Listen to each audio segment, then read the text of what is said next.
Hello students, so in this video we'll discuss part 2 of chapter number 5, the Mughal Empire. Students, I hope you have seen part 1. If not, do watch it. But जब तक आप part 1 नहीं देख लेते part 2 समझ ही नहीं आएगा, है ना? तो part 1 देखना important है. So student, till this paragraph we have completed everything in part 1. We'll start part 2 with this paragraph. So student, in part 1 we have discussed about Sher Khan, that he was very intelligent, he was having masculine power, intelligent थे, power थी, है ना. तो जो शेर खान थे, अब तक इतना सब कुछ लेने के बाद उनका नेक्स्ट टर्न था राजपूत. ठीक है, Sher Khan next turn has attention against the Rajput. अब इसके बाद इतना सब कुछ बाद वो कहाँ पहुँचे, राजपूत रूलर्स उनका ध्यान का केंद्र बने. Malwa was subject to his authority and the fort of Raisen, central India में जो रायसेन का फोर्ट था वो उनके अथॉरिटी में था. Was also captured. Sindh Multan भी एनेक्स कर लिया था पंजाब के गवर्नर ने. तो शेर खान ने कहाँ पर अटैक किया, मालदीव पे, जो कहाँ के रूलर थे, मारवाड़ के रूलर थे. शेर खान ने कहाँ अटैक किया बच्चा, मालदीव पे अटैक किया. जो कौन थे, मालदीव रूलर ऑफ मारवाड़, मारवाड़ के रूलर मालदेव पे अटैक किया शेर खान ने. बहुत ही स्टिफ बैटल था, पर अल्टीमेटली जो राजपूत थे उनकी डिफीट हुई बाय ट्रेचरी, मतलब धोखा देके. किसकी डिफीट हुई, राजपूत की डिफीट हुई. ठीक है. Sher Khan next march to the besiege of the fort of Kalinjar. और उसके बाद शेर खान किसको हराने के बाद, मालदीव को हराने के बाद कहाँ पहुँचे, कालिंजर के फोर्ट को अपने कंट्रोल में करने के लिए. But he died from an accidental explosion of gunpowder. पर बच्चा इनकी डेथ बीच में ही हो गई. एक एक्सप्लोजन हुआ गन पाउडर, कब, 22 में 1545 में. ही वॉज बरीड एट शाशरम इन बिहार. और इनका जो वो बना, टूम बना, मतलब इनको बरी किया गया. कहाँ पर किया गया, शाशराम, बिहार में. chaos and disorder followed. इनकी डेथ के बाद बहुत chaos हुआ और डिसऑर्डर हुआ. तो इस पूरे पैराग्राफ में आपको क्या पढ़ना है बच्चा, कि जो शेर खान थे उनका अब अटेंशन किसकी तरफ पहुंच गया, राजपूत की तरफ. मालवा इनके कंट्रोल में थे, सेंट्रल इंडिया का रायसेन फोर्ट इनके पास था. सिंध मुल्तान इनके जो गवर्नर थे पंजाब के, उन्होंने जीत ही लिया था. शेर खान ने अब कहाँ पर, मालदेव पे अटैक किया. मालदेव कहाँ के रूलर थे, मारवाड़ के. भयंकर कंपटीशन, मतलब एक अच्छा वॉर हुआ. अल्टीमेटली जीत हुई शेर खान की, हारे कौन, राजपूत. थोड़ा धोखाधड़ी की हुई थी इस युद्ध में. शेर खान इसके बाद गए कालिंजर. इनको कालिंजर के फोर्ट को बिसीज करना था और इसमें ये सक्सेसफुल हुए. पर एक एक्सीडेंट में इनकी डेथ हो गई. वो एक्सीडेंट किसका था, एक्सप्लोजन ऑफ गन पाउडर. कब हुआ ये, 22 मई 1545 में. और इनको बरी किया गया है, मतलब बरी किया गया कहाँ पर, शाशरम, बिहार में. और इसके बाद बहुत ज़्यादा केओस हो गया, डिसऑर्डर हो गया, कहाँ पर, इनके किंगडम में. चले आगे. अब हम देखेंगे शेर शाह के एडमिनिस्ट्रेशन को. शेर शाह ने एक बहुत ही यूनिक सिस्टम बनाया था एडमिनिस्ट्रेशन का. पूरे एम्पायर को 47 यूनिट्स में डिवाइड कर दिया था, ईच अंडर अ शिकदरन. ठीक है, पूरे के पूरे एम्पायर को डिवाइड कर दिया 47 यूनिट्स में. कितनी यूनिट्स में बेटा, 47. हर यूनिट किसके कंट्रोल में थी, शिकदारन के कंट्रोल में थी. ये जो यूनिट थी इन्हें क्या बोलते थे, सरकार्स. फिर से सब डिवाइडेड थी परगनाज में. ठीक है, तो पहले पूरे एम्पायर को 47 यूनिट्स में डिवाइड किया और इन 47 यूनिट्स पे रूल करते थे शिकदारन. ये जो यूनिट थी इन्हें क्या बोला, सरकार्स. फिर से सब डिवाइडेड थी परगनाज में और परगना वर अंडर शिकदार. एक परगना किसके पास था, शिकदार के पास था. The system of transfer of officers was introduced. Officers को जो आज हम लोग देखते हैं ना, रेलवेज़ में, बैंक्स में, हमारे रेवेन्यू सर्विसेज में कि ट्रांसफ़र हो रहे हैं एम्प्लॉयज़ का, तो जो ट्रांसफ़र ऑफ ऑफिसर का सिस्टम था वो यहीं पे इन्होंने ही इंट्रोड्यूस किया। The amins in the pargana and munsif help in judicial. Amins होते थे परगना में, मुंसिफ होते थे जो जुडिशल मैटर में परगना को और सरकार को हेल्प, जितने भी परगना के उस एरिया के जुडिशल मैटर होते थे उसमें सरकार को हेल्प करने के लिए आमीन्स और मुंसिफ होते थे। तो यहाँ जो याद रखने वाली बात है कि पूरे एम्पायर को हमने डिवाइड किया 47 यूनिट में। हर यूनिट के ऊपर रूल करेगा शिकदारन, और ये जो यूनिट थी जिन्हें सरकार्स भी बोलते थे फिर से डिवाइडेड थी परगनाज में।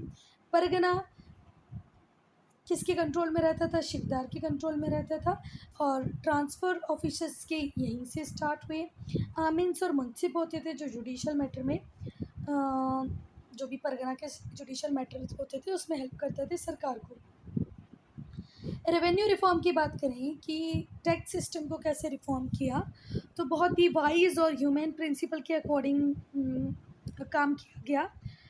पहले लैंड को पूरी तरह सर्वे किया गया। लैंड का क्या किया गया बेटा? सर्वे। लैंड का क्या किया गया? सर्वे। फिर रेवेन्यू सेटल किए डायरेक्टली विद द कल्टीवेटर। सीधे ये लोग रेवेन्यू मांगने किसके पास गए? कल्टीवेटर के पास गए। रेवेन्यू कितना होता था? 1/3 या 1/4 ऑफ एवरेज प्रोड्यूस। आपने जितना भी प्रोड्यूस किया है उसका 1/3 या 1/4। 1/4 होता है बेटा 25%, 1/3 होता है 33.33%। तो पहले लैंड को सर्वे करो, फिर सीधे कल्टीवेटर से रेवेन्यू कलेक्ट करो। या तो रेवेन्यू 1/3 होगा या रेवेन्यू 1/4 होगा। रेवेन्यू आप कैश में भी पे कर सकते हो, काइंड में भी पे कर सकते हो। कैश मतलब मनी, काइंड मतलब आप ग्रेन्स, कैटल्स वगैरह में भी पे कर सकते हो। Revenue was collected by state officials. और रेवेन्यू कौन कलेक्ट करते थे? स्टेट ऑफिशियल्स, जिनका हमेशा क्या होता रहता था? ट्रांसफ़र। तो ये नहीं कर पाते थे करप्शन, क्योंकि अगर ये करप्शन करते और आने वाले ऑफिसर टैक्स ज़्यादा या कम देता तो जल्दी ही पता चल जाता था। बेटा टाइमली और फुल पेमेंट के ऊपर ज़ोर था। टैक्स रेमिट कर दिए जाते थे, माफ़। रेमिटेंस का मतलब होता है माफ़ कर दिए जाते थे अगर क्रॉप फेलियर हो। अगर किसी वजह से आपकी फसल बर्बाद हो गई हो तो उस साल का आपसे टैक्स नहीं लिया जाएगा। जो राइट्स थे पीजेंट्स के उनको रिकॉग्नाइज़ किया जाता था। एक डीड ऑफ एग्रीमेंट बनाया जाता था जिसे कबूलियत कहते थे। क्या बोलते थे? कबूलियत। ठीक, कोई बात। तो शेर शाह के रीन में पीजेंट्स को प्रॉपर रेस्पेक्ट दी जाती थी। उनके जो राइट्स थे उन्हें रिकॉग्नाइज़ किया जाता था। डीड ऑफ एग्रीमेंट होता था जिसे क्या भी कहते? कबूलियत। जो रेवेन्यू रिफॉर्म्स थे, रेवेन्यू रिफॉर्म्स मतलब सरकार ने टैक्स के सिस्टम में रिफॉर्म्स लाए। तो ऑब्वियस सी बात है बच्चा, tax revenue reforms enhance the income of the state. State की इनकम तो बढ़ती, सरकार का खजाना बढ़ने लगा टैक्स से, रेवेन्यू से, क्योंकि रेवेन्यू सिस्टम में क्या कर दिए थे? रिफॉर्म्स। रिफॉर्म का मतलब होता है सुधार। छोटा ऊ की मात्रा, बड़ा ऊ की नहीं बेटा, सुधार। बेटा शेर शाह ने एक स्टैंडर्डाइज करेंसी, पूरा उसका जितना भी बड़ा एम्पायर था उसमें एक करेंसी चलाई जो कि स्टैंडर्डाइज थी। यहाँ पर भी वही चलेगी, वहाँ पर भी वही चलेगी।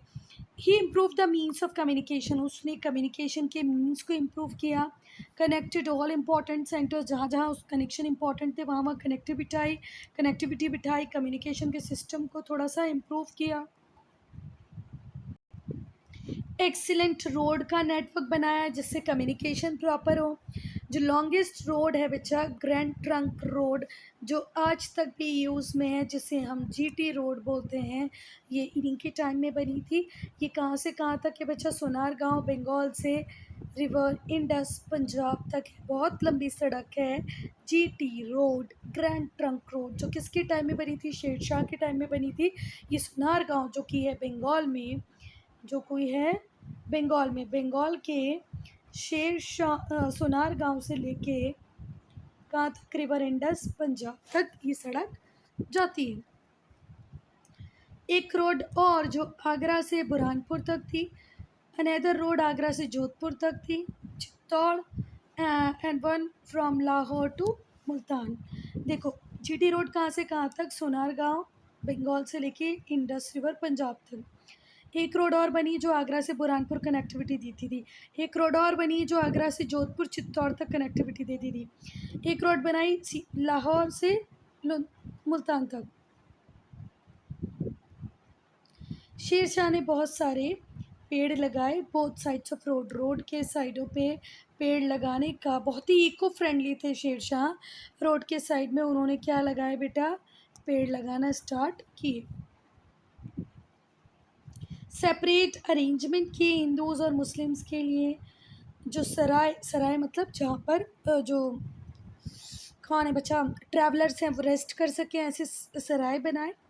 The sarai also serve the purpose of post houses and dak chauki. सराय किसका काम करते थे, मुग़ल सराय मतलब जहाँ लोग आके रेस्ट कर सकें, पोस्ट हाउसेस के और डाक चौकीज़ के।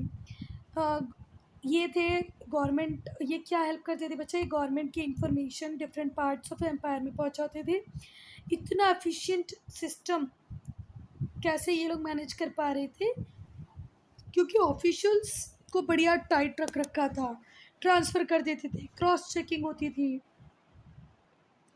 एक एफिशिएंट सिस्टम था इनके पास। एस्पिनाज का, एस्पिनाज मतलब क्या बोलते हैं हम इसको, स्पाई सिस्टम, जासूसी, गुप्तचर। स्पाई सिस्टम, जासूसी, गुप्तचर, इनका एक बहुत बढ़िया सिस्टम था किसके पास, शेर शाह के पास, जो एम्पायर को वेल्ली रन करने में, प्रॉपरली एडमिनिस्टर करने में रूलर को हेल्प करता था। ठीक है, सिपाही सिस्टम बहुत ज़रूरी है बच्चा, हमारे पास भी है ना रॉ, एक था टाइगर, टाइगर जिंदा है, मैं आप लोगों ने देखा होगा। The village headman was made responsible for detection of criminal. Village headman का काम था भैया कि जो भी क्राइम के लिए रिस्पॉन्सिबल है उसको पकड़ो और पीस को मेंटेन रखो रूरल एरियाज़ में। आर्मी को फिर से ऑर्गेनाइज किया गया। Garrisons were maintain at different strategic point, different strategic point पे बेटा गैरिसन्स मेंटेन किए गए। ईच गैरिसन वॉज कॉल्ड फौज। गैरिसन टाउन, गैरिसन्स को क्या बोलते थे, फौज, गैरिसन्स को फौज। अगर हम बात करें कि गैरिसन का मीनिंग क्या होता है, तो गैरिसन का मीनिंग होता है ग्रुप ऑफ ट्रूप्स। क्या होता है, ग्रुप ऑफ ट्रूप्स। चलो, आर्मी को रीऑर्गेनाइज किया गया, गैरिसन्स बनाए गए और डिफरेंट स्ट्रेटेजिक पॉइंट से जो भी इंपॉर्टेंट स्ट्रेटेजिक पॉइंट थे वहाँ पर गैरिसन्स बनाए गए किंगडम में। ईच गैरिसन वॉज कॉल्ड फौज। हर गैरिसन को क्या कहा जाता था, फौज। And was placed under commander of फौजदार। फौजदार के कमांड के अंदर, कमांडर बोला मैंने, सॉरी, फौजदार के कमांड के अंदर प्लेस किया जाता था किसको, फौज को। फिर से ध्यान से सुनना, हर गैरिसन को क्या कहा जाता था, फौज। क्या कहा जाता था, फौज। और इसको किसके अंदर में रखते थे बच्चा, किसके कमांड के अंदर में, फौजदार की कमांड के अंदर में। शेर शाह ने बहुत स्ट्रिक्ट डिसिप्लिन था, वो हर प्रिकॉशन लेता था जिससे कि करप्शन सोल्जर्स के बीच में ख़त्म हो जाए, भ्रष्टाचार सोल्जर्स के बीच में ना रहे। जो एम्परर था वो सोल्जर्स को रिक्रूट करते थे, उनकी सैलरी को फिक्स कर देते थे और उनके डिस्क्रिप्टिव रोल्स थे। And revive the practice of branding the horse. Horse को ब्रांड कर देते थे बेटा, कुछ भी एक सील होती थी इनके एम्पायर की, वो गर्म करके हॉर्स के ऊपर लगा देते थे जिससे हॉर्स की ब्रांडिंग हो जाती थी कि भैया अच्छी क्वालिटी के हॉर्स इनके पास रहे। और ये लोग फेस वेस भी पूरा डिस्क्रिप्शन रखते थे किसका, जो शोल्जर्स होते थे उनका। He had under is direct command large force. उसके कंट्रोल में एक बहुत बड़ी आर्मी थी जिसमें 1,50,000 कैवलरी, घुड़सवारों को हम कैवलरी बोलते हैं। इन्फेंट्री, जो पैदल चल के जो लड़ते हैं उनको हम क्या बोलते हैं, इन्फेंट्री। और घुड़सवारों को हम क्या बोलते हैं, कैवलरी। तो 1.5 लाख के करीब घुड़सवार थे, 25,000 इन्फेंट्री थी, 1,50,000 कैवलरी एंड 25,000 इन्फेंट्री थी। फौजदार के कंट्रोल में फ़ौज रहती थी जिसमें कुछ लोग, कुछ आर्मी मतलब मिलिट्री कमांडर्स, मिलिट्री पीपल होते थे, कमांडर नहीं, फौजदार नहीं, मिलिट्री पीपल होते थे।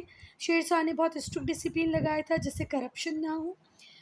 एम्परर राजा ही रिक्रूट करता था सोल्जर्स को, उनकी सैलरी फिक्स कर देता था, हॉर्स की ब्रांडिंग की जाती थी, डिस्क्रिप्टिव रोल्स रखे गए।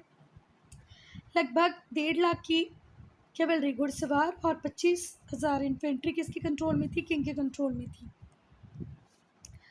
अब अकबर द ग्रेट पढ़ेंगे हम लोग बच्चा फेज सेकंड को।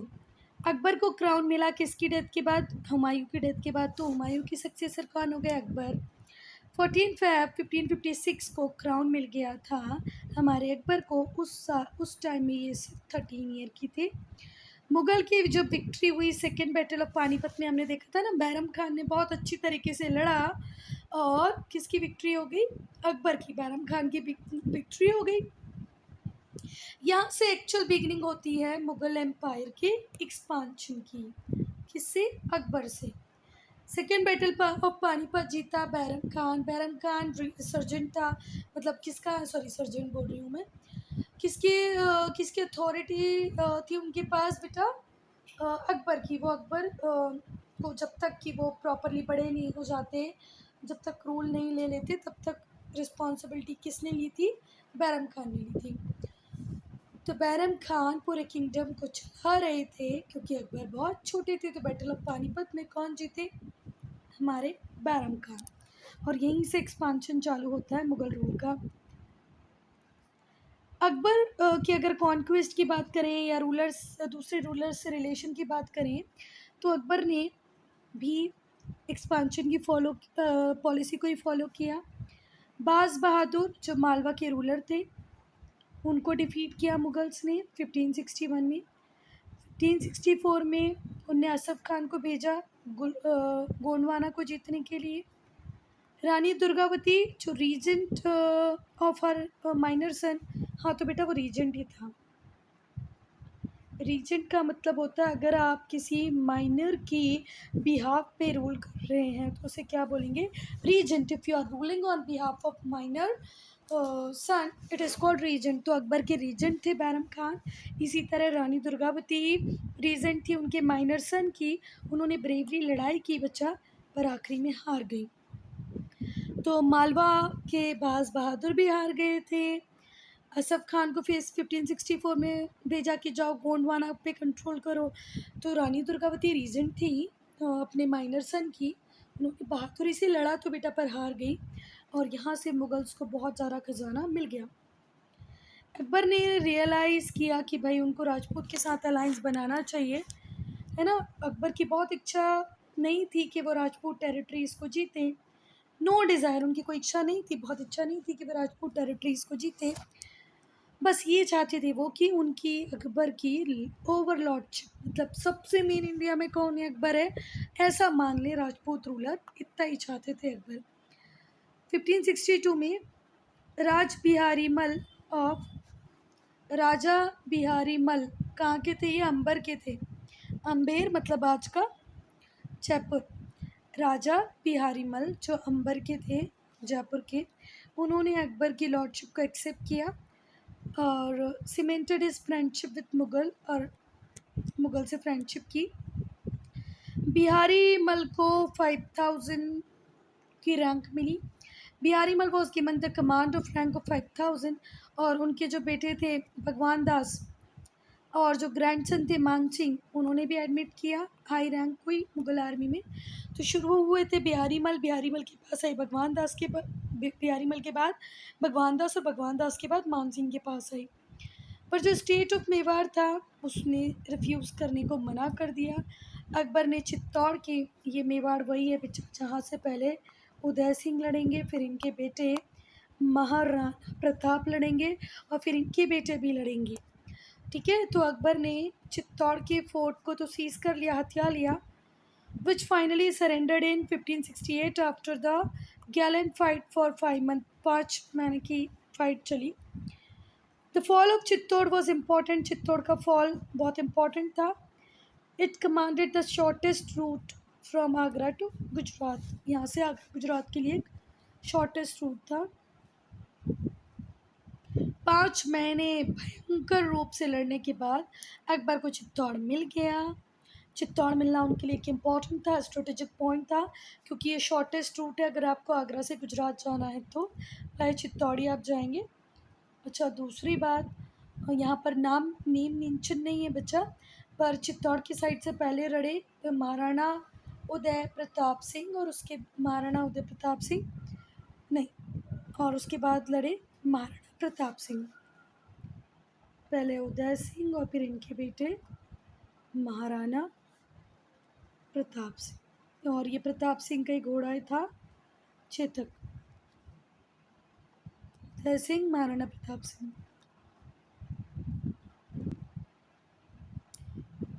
फादर कौन थे बच्चा? फादर थे उदय सिंह। और इनके जो सन थे वो थे महाराणा प्रताप सिंह। इन्होंने सरेंडर कभी नहीं किया बच्चा। मारवाड़ मेवाड़ ने सरेंडर नहीं किया। मारवाड़ नहीं, मेवाड़ ने सरेंडर नहीं किया। किसने एंड तक सरेंडर नहीं किया? मेवाड़ ने। Struck with terror at the fall of Chittor, other Rajput chief surrendered to Akbar. जैसे ही देखा कि चित्तौड़ भैया 5 महीने के बाद भी हारना ही पड़ा, तो जितने दूसरे राजपूत चीफ थे उन्होंने अकबर के सामने ऐसे ही सरेंडर कर दिया।